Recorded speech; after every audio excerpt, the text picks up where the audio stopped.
My name is Nurit, and I'm here in beautiful Budapest, and I'm speaking with a beautiful Elena. And you say a few words, Elena, where you are, what you do, something, I don't know, whatever you do. You're a free Since, spirit, I'm sure it's going to be great. yeah. um, since this is my, again, first recording, and thank you, Nurit, for initiating this, for inviting me to speak. My first recording since 2020, to beginning of 2020, I believe. Yes, so a lot changed. So You think? my name is Elena Nijinsky, and I'm with Nurit here, my friend and a fellow traveler in understanding what this life is about. Let's say like this.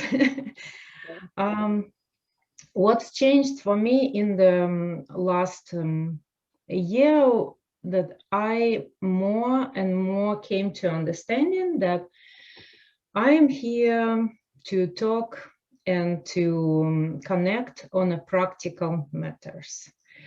So yes, I went through long and very difficult and hardcore spiritual search and finding what I was looking for, and now I don't care about that at all.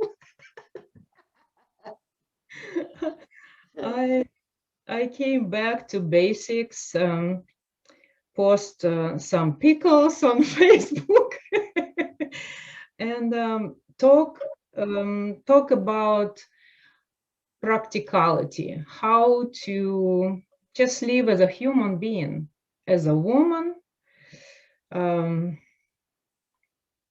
and how to proceed further with what's going on, something like that. I want to ask you if you had any changes through these times, and Yeah, what, yeah. lots. Lots of changes. This time has been very interesting in a sense that I've been doing a lot of research, as I think you have as well, because I do not believe just about anything that is on TV or social media. And so I've been doing my own research and learning a lot about what is going on from another perspective. And that is the perspective of how humanity has been manipulated. And it is quite, well, would like to say quite scary, but when you understand what has been done, and you know how to deal with it internally, then it's not so scary. But I would imagine it's not a pretty sight, and we have been not only manipulated, but in a small way, in little things. We all know that, well, the virus, is it real? Is it not real? Is this real or is that real? There's so much confusion right now and so many different opinions, and people are violently opposing anyone who doesn't feel like they don't believe what they do. So they've created this mess for us, but it goes so much deeper. What I've learned is that it's in every field. In our education, we've been educated so incorrectly. I'm questioning now everything that they taught me in school. And most dangerously, they've inverted and manipulated completely the entire medical field. Doctors have been taught incorrectly, and I know this because, well, I never trusted doctors for my own experience, because of my own experiences. But lately I've been listening to doctors scientists who have spent 30, 40, and 50 years. They have degree upon degree. I can mention a few names. They're just phenomenal doctors who are exposing what is really going on. And we see on TV and not TV, yeah, TV. They don't. They're pushing. What they're pushing is a needle or this or that or the other, but there's no one mentioning it, and not even doctors, regular mainstream doctors. They don't mention vitamin D or anything about the immune system. The body has been completely set aside, neglected, like a piece of garbage. And what's God is now the pharmaceuticals. What's God is now the doctors. And we've been entrained and programmed from childhood to listen to authority. So we're stuck there. If the doctor says something, that's it. If they said it on the news, that's it. We've been trained, and we've been, our critical thinking has been wiped out. I would say most people that I know do not have critical thinking anymore. They do not think for themselves. They do not rely on their own experience. It's what somebody else says. But even more importantly than that, what I discovered through that, because I always like to relate, everything in life is connected for me. There's no separation. So what has been revealed to me even more so, not that I didn't know it before, but it's the depth of how vast this manipulation has been for me in the spiritual arena. And I believe that's why you and I have been finding it's so difficult to see. I mean, I can't tell you how many teachers, that people that I've interviewed, have unfriended me or wrote me nasty comments on Facebook. And I get it now. What's been happening is just like in the medical arena, the body has been neglected, has been discredited, and the opinions and consensus of intellectual manipulators and money-hungry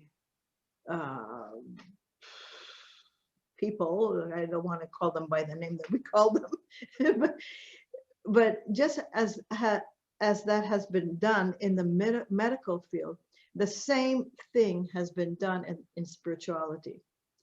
The mind took over. The human mind has been taken over by the reptilian mind, by the reactive mind. And it's been so manipulated that it took over spirituality. And that I'm including the Indian gurus. I've been to India. I've studied with Indian gurus. I've studied with Canadian teachers. I've studied with American teachers. I've interviewed so many people. I've been on a path for 40 fucking years. Pardon my French. So I'm not trying to brag that I know it all. That's how stupid I was. That's how long it took me to realize, start going by your own experience and fuck everything else. You know, but the whole spiritual arena, the whole spirituality has been built on the wrong concept, on the wrong premise, on the wrong context. It's been created by the mind that is pretending to transcend itself. And all the teachings are doing that. Almost everyone that I've interviewed is on the same thing. Come to sit in front of me and you will get it. I will give it to you. Do this and this will happen. Work on your emotions, work on this, work on that. A whole shitload of things to do for the mind to be busy doing, and then expecting a reward for its doing, so that sometimes in the future it will find something. What is that something? Why didn't I ask after so many years, well, where the fuck is it? You know, I've done everything that I could possibly do, and nada, you know, one teacher dies and another one, and I'm left hanging. Why? Because again, it's the same thing as what happened with medicine. They've neglected the body. I have in front of me a quote by an incredible, supposedly the authority in spirituality. I won't mention names right now, but maybe later. But anyone who's on the spiritual path that not only heard the name, but claims, some of them claim to be on his lineage. But he says, the experience of deep sleep clearly teaches that happiness consists in being without the body. How? Why the fuck do we have a body? The body is everything. In the body, we didn't create our body. We had a fuck and a body came out, but we didn't create a body. You know, with the body there's millions of pieces of information running through the body every minute to create this thing that how the blood flows and this happens and the lungs and the heart for years. I mean, you and I aren't spring chickens, and the body is still running, and no matter what we've done, it heals itself, it fixes itself. I'm amazed by my body. It makes itself sleep, it wakes itself up, it does everything with or without our mind that we're so proud of. How is that possible? And so the body is completely neglected and not considered at all as the means for enlightenment, for awakening. And it wasn't until I met Gabor that I learned that from him and how to access it, that I realized, holy shit, I've been fooling myself all these years, thinking that I can use my mind to transcend it. You know, it's impossible. You know, just the other day, he was with Gabor was with one of his students, and he asked her, you know, what do you think is wiser, your mind, the pea-brain mind that can only see what it sees in front of it, or the body that has the intelligence of the universe? Which do you think is smarter? And the person kept saying, oh, well, this teacher says that and that teacher. No, stop it. Not what they say. What do you say? We don't know anymore. An authority says that the body is nothing, that I'm not the body, forget the body. And then we go by that instead of our own experience of going into the body and feeling the body from inside and see what happens. So this whole year or two or whatever it's been, the 2 weeks that we've had, I'm grateful, because I always knew the falsity of it. Not always, but since I've been with Gabor, I knew the falsity, but the depth of it, I see so much more right now because of all the parallels. It's the same with education. It's the same with medicine. It's the same in everything. The mind has taken over. You beautifully expressed in a way that I don't know what to add. Oh, I'm sorry. No, it is really what you said. Yeah, amazing, and amazing that just totally amazing that people just can't see that. No, yeah, they can't. Yeah. There's been a So mess.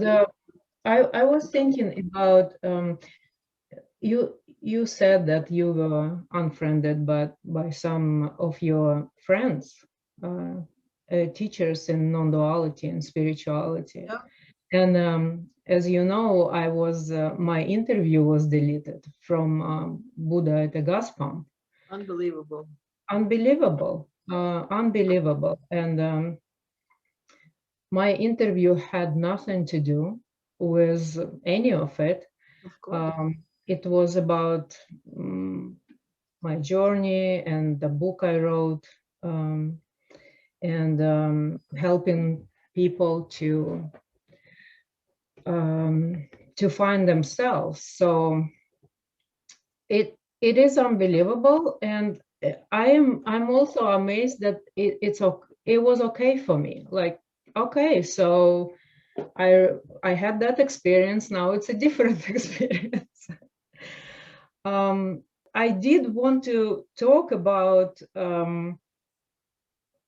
deleting these interviews, and not only mine. It also a few other people, a few other teachers, along with Isaac Shapiro and a couple of other people.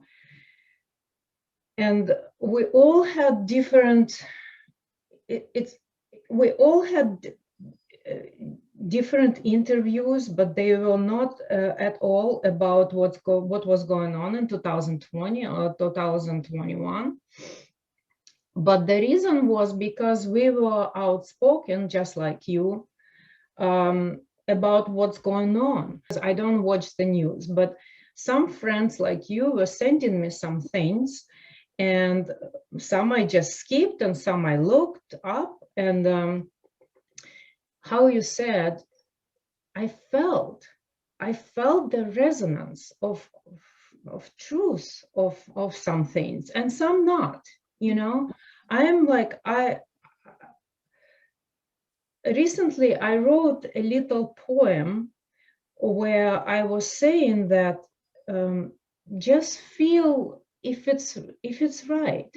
Just feel this is not right, you know, this is not, just feel it. And I sent it to my email list, and 10 people unfriended me, stopped the receiving my emails, just because I said, just feel if it's right for you. That's all I said. I didn't give any data or information or anything. I just suggested, feel for yourself and see if it feels more correct than what you hear. That's all. And I am completely amazed. Seriously, this is amazing that people do not want to have their own experience. Yeah. Their own experience of feeling, of seeing, of sensing. They don't. No. They just want to be told. Yeah. And like I said, since the childhood and the schools, indoctrination camps, like somebody said, and I like that. Oh, yeah, that's true. Indoctrination camps. And that's why some people who are, and I wasn't awake to any of it for most of my life, and was going with, and what saved me, just because I didn't watch TV. I never had TV in my life, even like when I was a child. Because we lived in like a little village, you know, we didn't have TV. Then my stepfather was a military officer, and we went and lived in East Germany, and the programming was in German, so I didn't understand, so I didn't watch it. Then we came back, and I was interested more in boys and going and playing outside. And so then I immigrated to US, and I didn't know English, so I didn't watch TV. So it just happens like this. And like, I'm so happy about it, that it did, because I was already not indoctrinated enough into the socialism, you know, to the point. And I understand indoctrination, because I know how to be indoctrinated. Living in a social country, I know how to be, like, I don't want to use this word too much, but be programmed into certain way of living, certain way of thinking, and certain way of behaving, and certain way of action, and think that this is the only correct way. I know how it is. and I know that a lot of people, not a lot, but some small number of people in Russia in the socialism, they were not programmed, and they were like free thinkers. I wasn't. I was totally like under impression that the socialism is the only right way and stuff like that. And to the point that when I was 14 years old, I'm telling all this stuff about myself, but that's okay, for other people to illustrate. That's how. I am not a teacher, but what I do, I express I externalize my experience. I live what I live. I make mistakes, or not make mistakes. I just externalize. And if you resonate, you resonate. If you don't, you don't. So through all this, like 2020 and 21, I just was externalizing my experience. I was not really even posting any information because like I don't really do research, but I externalizing what I feel about it, how I go about it, how from the 1st March 2020, how I take vitamin C, vitamin D, posted the pictures about like, here's the vitamins I take. If you want to follow me, here's the vitamins I take. I buy them on Amazon. Easy. It's then I had an experience of in the beginning. Actually, I did have one-time experience of fear, and I externalized that experience as well. I posted an article on my blog that how I went through that, how I took the mega dose vitamin C and I took the zinc, and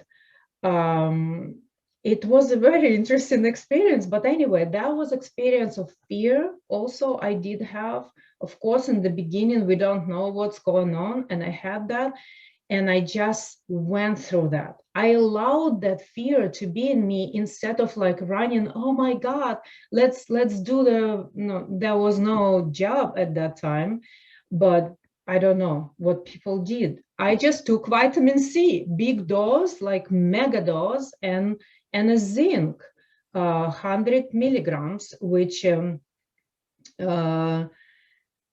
actually produced in my body kind of like serious like experience to the point that I had to lay down. So I went outside, I lay down on the grass, and I just passed out. Like, and when I came back, I felt nothing, like everything gone, like all fear gone, all the symptoms that I thought came to my throat, and oh my God, the virus will kill me right now. So all gone.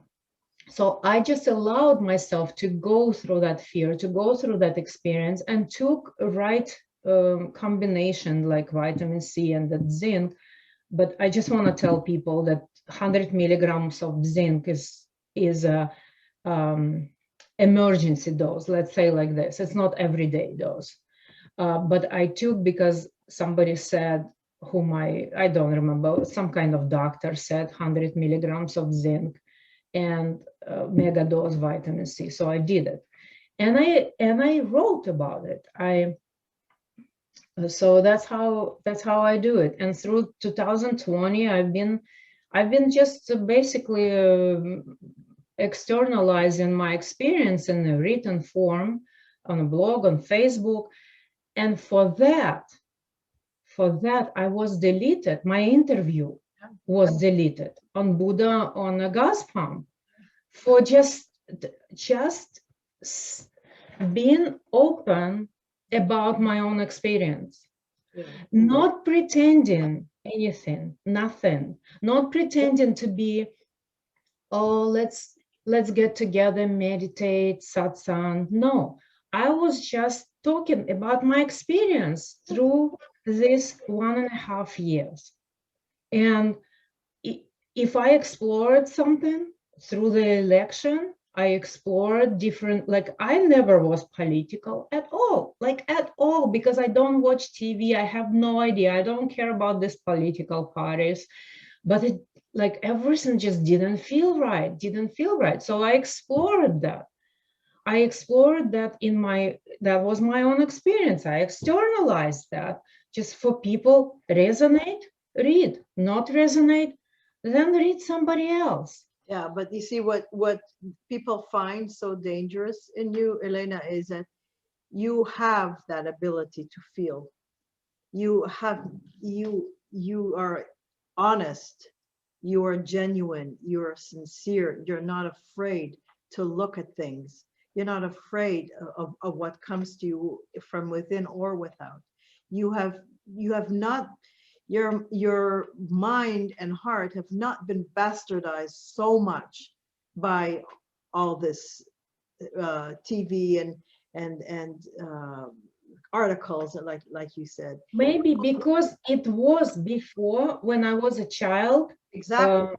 When I said to you, and I didn't finish, when I was 14 and Brezhnev died. He was a head of a communist party when I was a child, Leonid Ilyich Brezhnev. Some of you know and some not.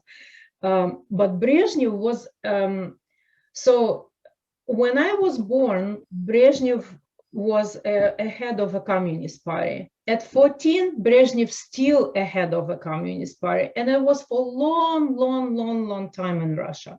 So when he died, I was 14 years old. Nurit, honestly, I felt the world will end. Like tomorrow, I will not, I wake up and there is no world. That's how I felt. I felt so, because I was a pioneer in school and the leader, like I have a leadership abilities from childhood. So I was a leader in this, not a communist party, but like a pioneer party, which for small children. So I was a leader there. My stepfather was a leader of a communist party in a big military base. So I was totally brainwashed into the communism and socialism and all that stuff. So when Brezhnev died, I cried, I wept.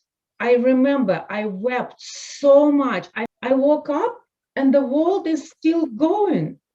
And then it became little less, it's like clicked,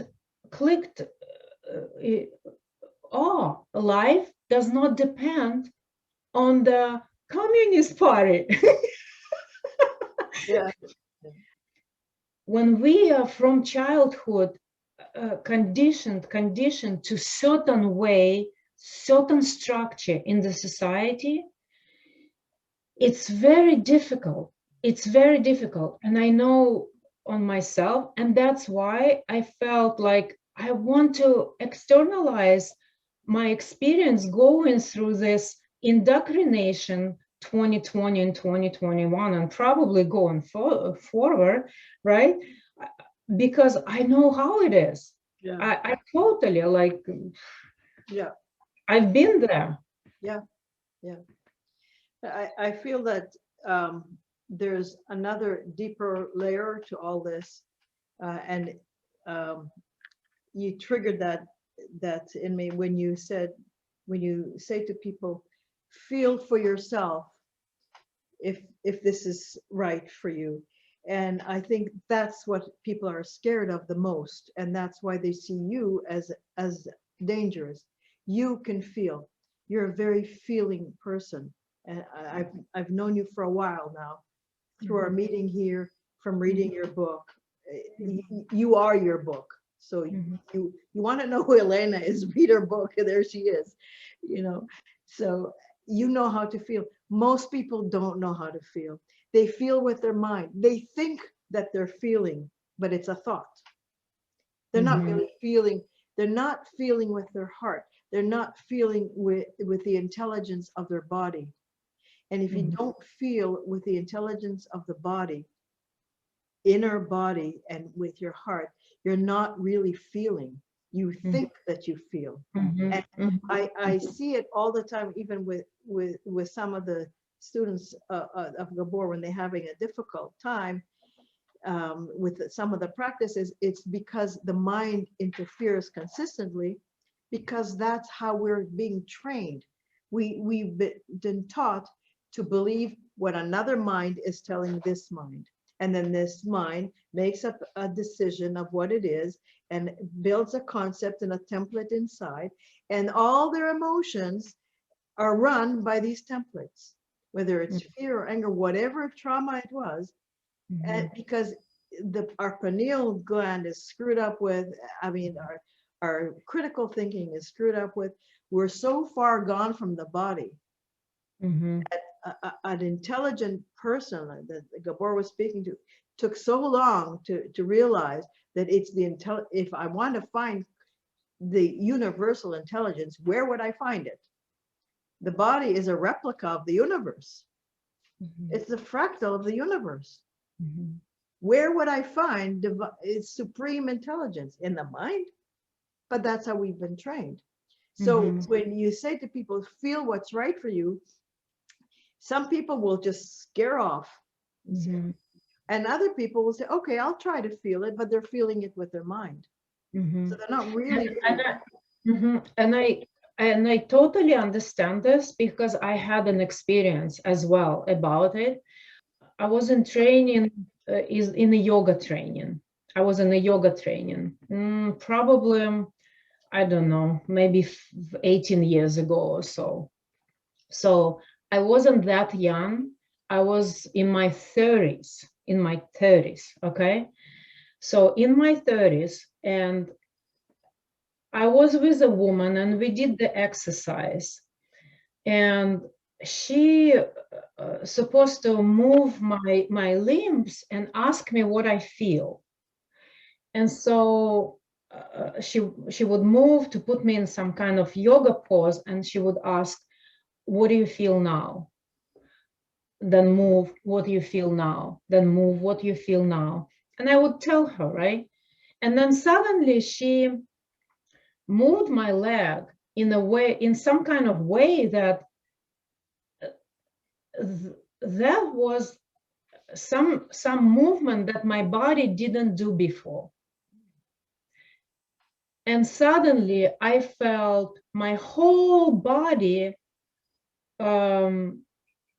it's like the energy went through the whole body, all like I felt, I sensed the body, I sensed it. So I had the experience of telling her what I feel, right? And I thought I feel it.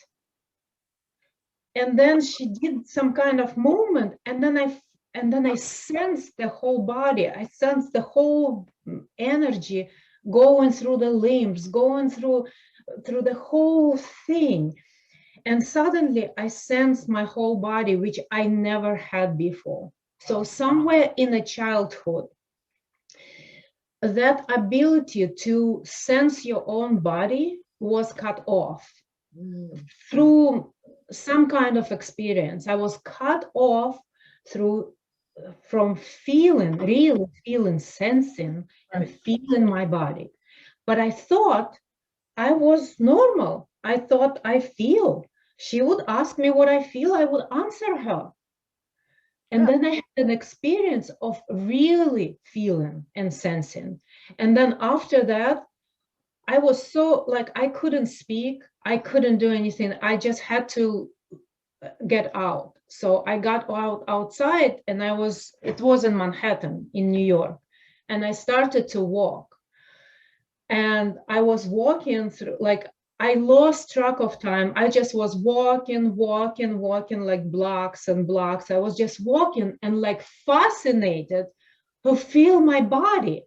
My feet were stepping, and like I felt my calves and my abdomen and like my everything. I was amazed. Isn't that amazing? That's fantastic. Yeah. And weren't you so happy? Yeah, I can see on your face. It's amazing. It is. So I had that experience, Yeah, Nurit, and so I know how people think that they feel, they have an ability to feel, and they just can even name the feelings, or well, they name an emotions, and that's emotions and the feeling are that's two different things. that's exactly right. Mhm. Exactly, exactly. Yeah. And it takes the intel being in touch with the intelligence of the body to be able to truly feel, Mhm. not in the mind. And I want to ask you, did you feel all your life? Did you had an ability to feel? When I was very young, because I grew up in a kibbutz, and in a kibbutz you don't grow up at that time. You didn't grow up with your parents, so my Mhm. parents didn't indoctrinate me with their belief system. I grew up in a children's home. Mhm. Some people think that's terrible. You have to grow up with parents. I was very fortunate. And Mhm. I remember as a 2-year-old, I would sit on my father's shoulders and I would see everything and I would feel totally conscious, totally aware and awake. And I felt that others were not. I could tell that there was a difference. But as I grew up, it's taken, I also grew up, by the way, with no TV because I grew up in Israel and there was no TV there till Mhm. till I was in the army, but then I was in the army, so there was no TV. And after that, I went to India. And so I never really grew up with TV or news. And Mhm. an Indian guru, he didn't allow us to read the newspaper, watch TV. So all that, no movies, nothing. So I didn't have that kind of indoctrination as well.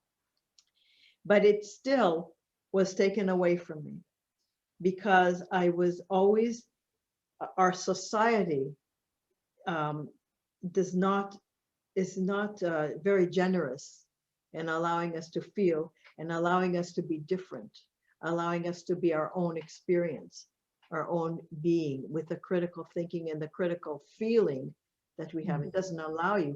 There's groupthink. As soon as in high school and in school, you have to think what the teacher tells you. You don't think for yourself. You're taught good and bad, total duality.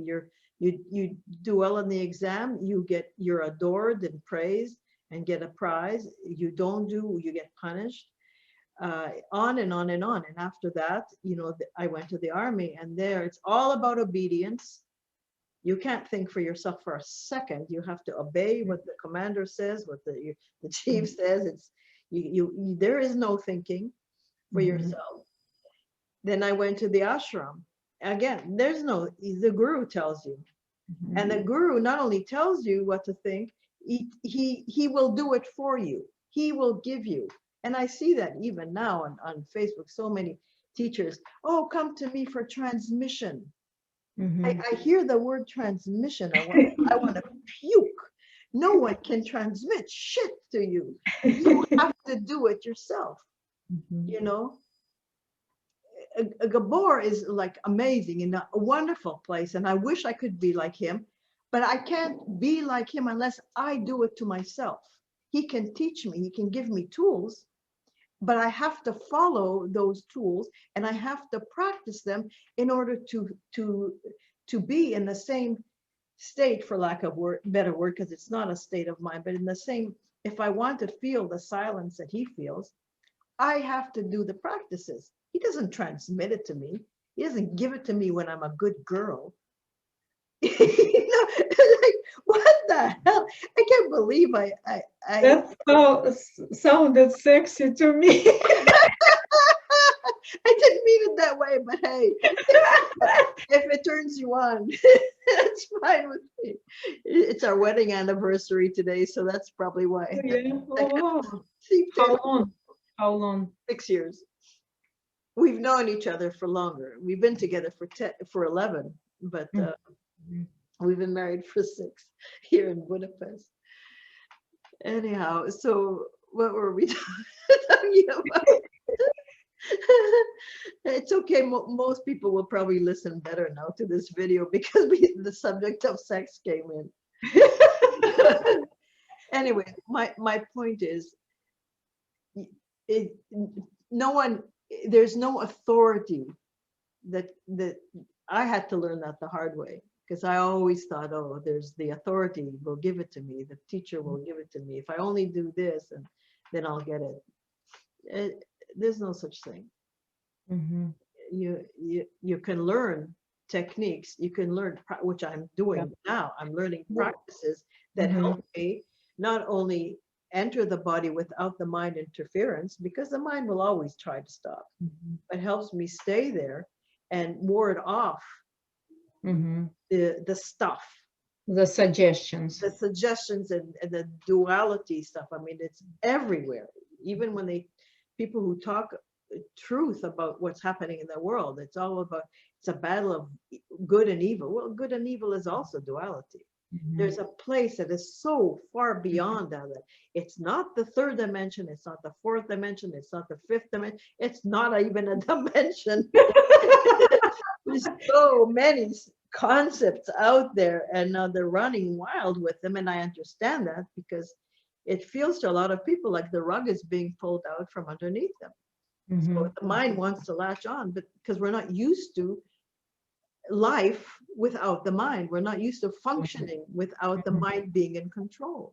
Well, why not turn into the universal intelligence for control? Yeah, that's what I had to learn anyways. Yeah, what helped me to feel was Vipassana. That definitely helped me to feel, because even though I don't really, well, I don't recommend to stuck in Vipassana like I stuck for like 7 years, and very how we say it, like focused just on that technique, basically listening to the guru, that Goenka, that you just do this technique, don't mix it with anything, and step by step, life after life, you will achieve. Oh God. I don't want to talk about it. It's all in my book. If anybody want to read about that. But anyway, so I want to talk about the positive of Vipassana, that it actually it was after the experience with me starting to feel in my body, and that's actually how I got interested in Vipassana, and I went in Vipassana. Because in Vipassana, you start very slow, and it helps people who never start to feel their body. You start from very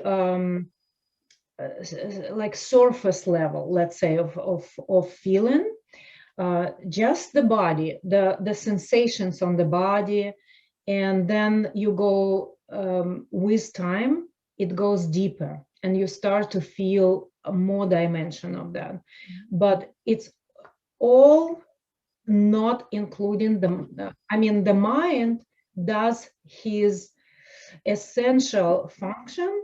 That is the function of the mind, to actually feel, to sense it, but not interpret. So you don't listen to interpretations. Very good.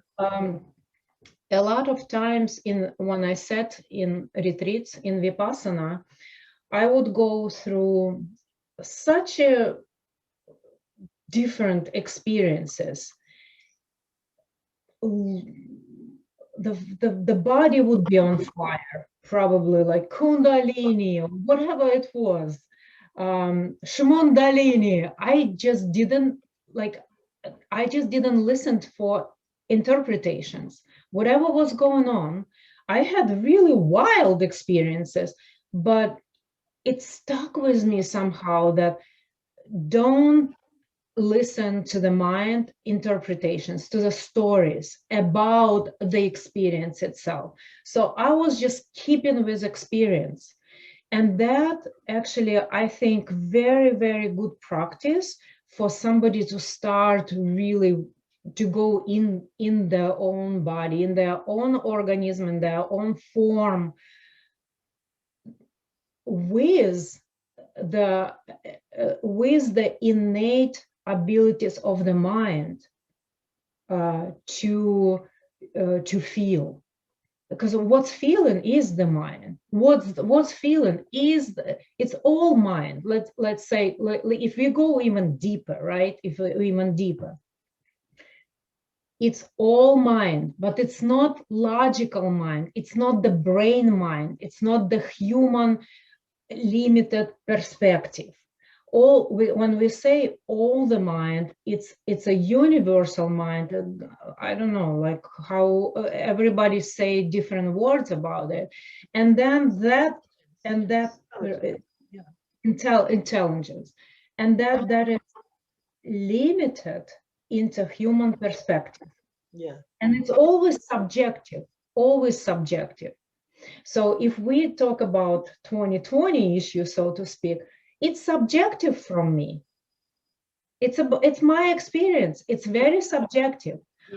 And I don't know how how it was in ancient ways. I don't know how it was with Ramana Maharshi. I have no idea about his experience.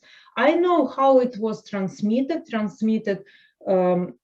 the books and through the different teachers, and came now this Facebook non-duality, Facebook spirituality, or even California spirituality.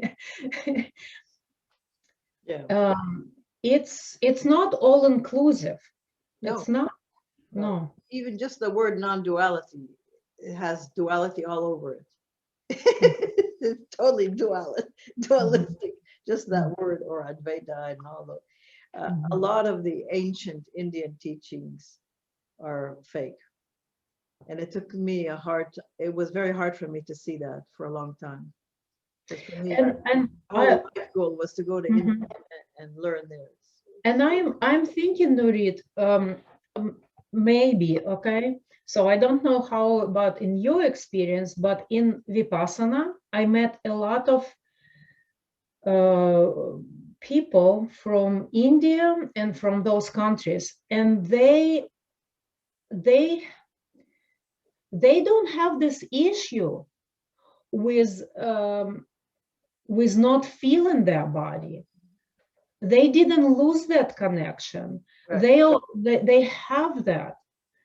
Like, for example, in Vipassana, you can't talk for 10 days to anyone. It's an inner silence, right? You can't talk. And I saw many times, like Asian people would talk to each other, right? But then I talked to a teacher, because I was like, oh, it has to be this way, right? I talked to a teacher, and it was a good teacher. She said, it's different for them. They talk a little bit, and they go sit down, they meditate, they don't think about it. They're done with that. They're in their body already. We talk in the retreat. I will go sit, and I will think about it. I will continue regurgitate this in the mind, the conversation, and this and that, and go into something else. And instead of being with my experience, I would think. And that's why it's suggested to be silent, right? But some people just different. They can just like exchange the conversation, and it's gone from their mind. Yeah. That's great. And then, so I don't know, like in India, I never really been to, I've been to Ramana Maharshi ashram, but not participated. I just came by myself. I went to his cave. I thought the most spiritual experience for me was not even sitting in the cave and meditating, but getting there, like really climbing that mountain. Oh gosh, it took all my strength. Like I was not actually well at that time too. So I have no idea how I made it. I was so low on iron. I found out it later, right? So it was really difficult for me to get there. And that was an experience for me. So see how it's like, I'm staying with truth of my experience. I don't care about his cave. I don't care about his ashram. I found that where I connected to myself the most was climbing that mountain. And then I had another experience. I met a Sidhu. Sidhu, you call it Sidhu, I think. Siddhi, Sadhu. I met a sadhu in an interesting way.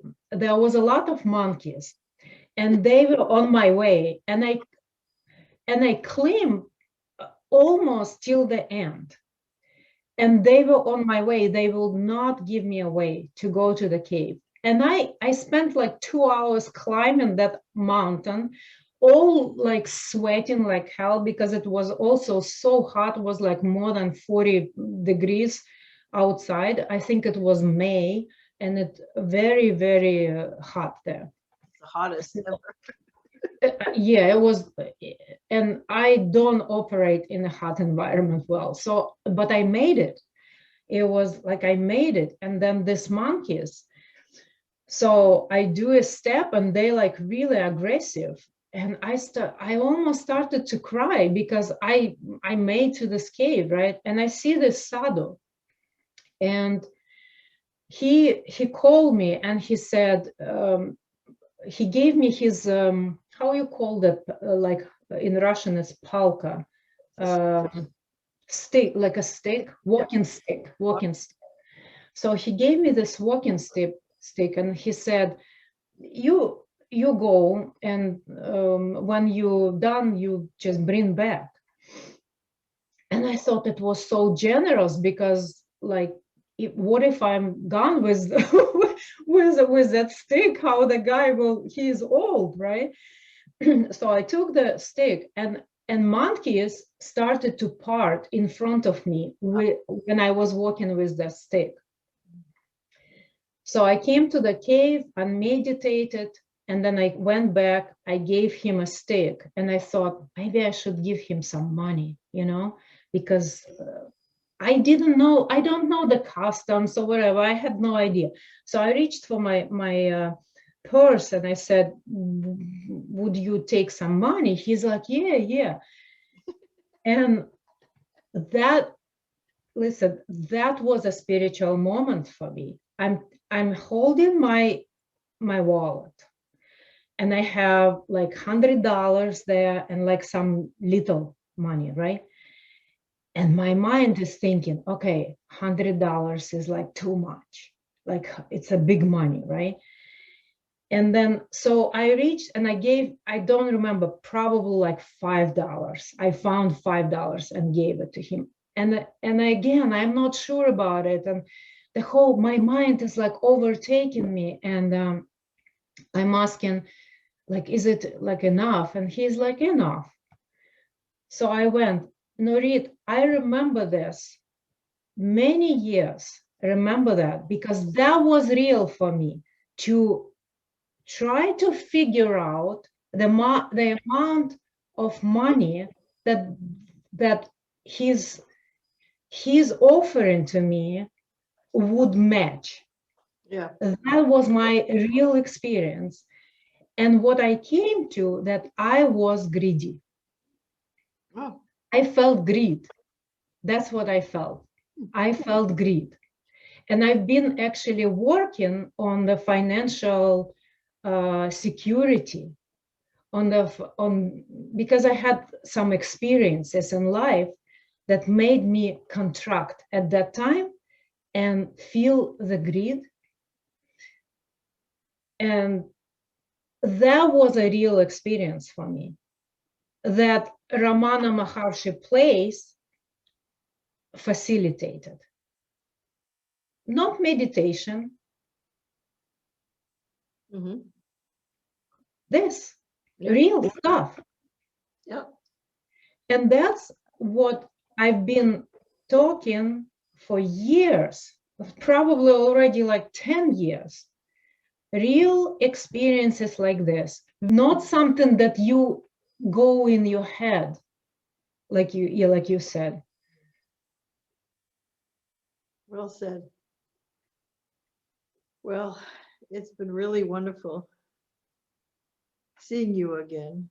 Yeah. Yeah. And connecting with you again. Mm-hmm. My partner, Anthony, he's Native American, and he never was in spirituality before. And that it probably saved him to be a real... Lucky for him. He really helped me to stay real, to stay in my heart, to stay real, to open my heart more, to feel. He always talks about the coming from the heart. But how you come from the heart if you don't feel? Yeah. So what I want to ask you, what Gabor suggests his students who lost this ability to feel? Wow, that's an absolutely huge topic, and I'll be happy to talk to you about it. I just think we should set it for another time. Okay. It's going to be a very long video, and Mm-hmm. people don't have attention spans anymore, thanks to the TV. Yeah. So yeah, that's a wonderful question. And would you like to talk about it? Absolutely. Yeah, I would like to know. Yes, I would like to know. Mm-hmm.